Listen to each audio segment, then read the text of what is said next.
কখনো কখনো সাধারণ খাবারগুলাই আমাদের খুবই অসাধারণ লাগে, তাই না?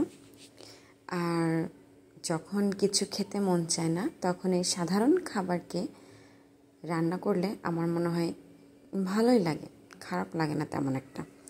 চলেন, এটা খুবই সিম্পল একটা রেসিপি। আমি আজকে আলু আর ডিম রান্না করব। ডিম দিয়ে আলু দিয়ে ভুনা, যা আমাদের সব বাঙালি ঘরের সব থেকে ইজি রেসিপি। আমাদের সময় যদি হাতে কম থাকে বা এখন এই মুহূর্তে কাজ করতে ইচ্ছা করছে না কারো, বা ব্যাচেলর লাইফে, এই ডিম আর আলু আমাদের সদাসঙ্গী। সো আমি আজকে সেটাই রান্না করব আর তা আপনাদের সাথে একটু শেয়ার করব।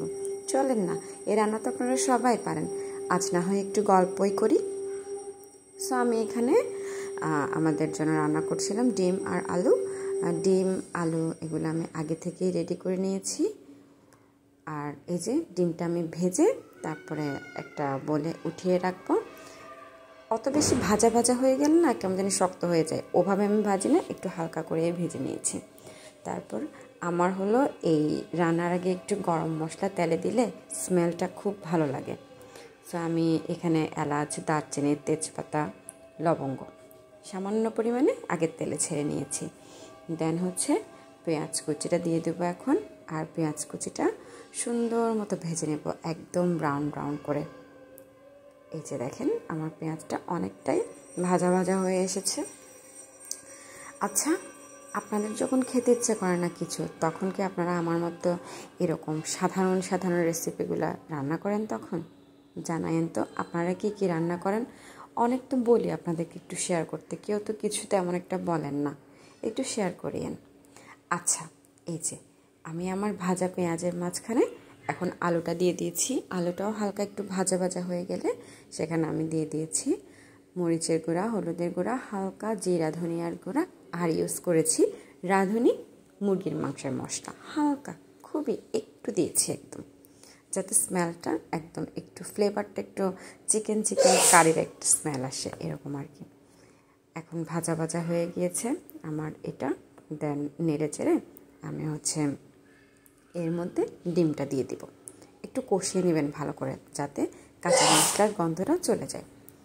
দেন ডিম সহ আমি এটা কষিয়ে নিলাম। আজকের দিনটা খুব লেজি লাগছিল, একদম কিছু রান্না করতে ইচ্ছে হচ্ছিল না। অনেকক্ষণ পরে গিয়ে আমি চিন্তা করলাম, থাক, খেতে যখন হবে রান্না তো একটু করতেই হবে, বাড়ির সবাই কি না খেয়ে থাকবে, এই জন্যই এভাবে ইজিলি রেডি করে নিলাম আর কি। তো আমার ডিম আলু ভালোভাবে কষে যাওয়ার পর, যেহেতু শুকনা শুকনা ভাত তো আর খাবো না, একটু হালকা ঝোল না হলে কি বাঙালির হয়, তাই হালকা একটু পানি অ্যাড করে দিলাম। এখন আমি ঢাকনা দিয়ে ঢেকে দিব, কিছুক্ষণ সময় ওয়েট করব, 5 থেকে 6 মিনিট। 5 থেকে 6 মিনিট ওয়েট করার পর ঢাকনা তুলে দেখেন কি সুন্দর একটা গন্ধ যে এসেছে, আর কালারটাও অনেক সুন্দর হয়েছে। নিজের রান্না বলে বলছি না, কিন্তু আসলেই কালারটা সুন্দর হয়েছে, তাই না? আপনারা কি বলেন, ভালো হয়েছে না? সো আমি এখন খেতে বসবো, খাওয়ার জন্য সার্ভ করে নিলাম।